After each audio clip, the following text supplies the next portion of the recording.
when someone comes to you with a proposal and you are happy with their level of character and conduct as well as religion, then do not disagree or deny them. Let them get married to your daughter.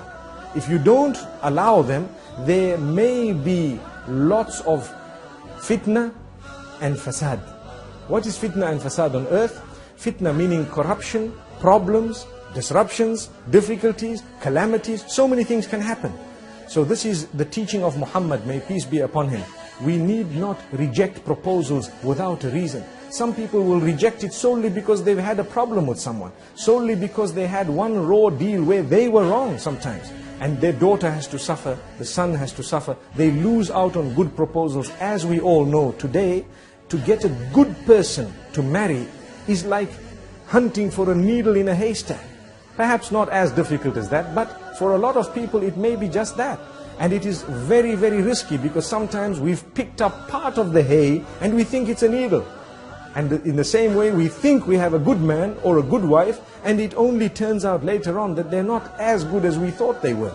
So it's important for us, once we've made the decision, each one of us should be, the main aim in our lives should be to please our Maker, to please our Creator. We need to be constantly conscious of that. If that is the case, we will be able to lead a happy life. If my main aim is to please my Creator, my religion teaches me to be the best person, to be the best husband, to be the best wife, to be good in character, good in conduct, to get up early in the morning, to read late at night, to make sure that I've prayed, to make sure that I have fulfilled my duties unto Him, as well as my duties unto the rest of my family members. All that is part and parcel of my religion and fulfilling what the Almighty has instructed me to fulfill. And for this reason, when you look at someone who has character, conduct, they speak well, they know how to come across, when they want to say something, they choose the best way of coming across, you will lead a much happier life than marrying someone who's very abrupt, no character, no conduct, no religion, and so on.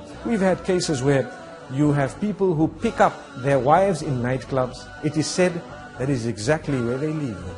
We ask Allah to protect us. What that means is, they picked someone up in the nightclub because of how good their legs looked, or for example, how nice their face was, or how beautiful the hair was.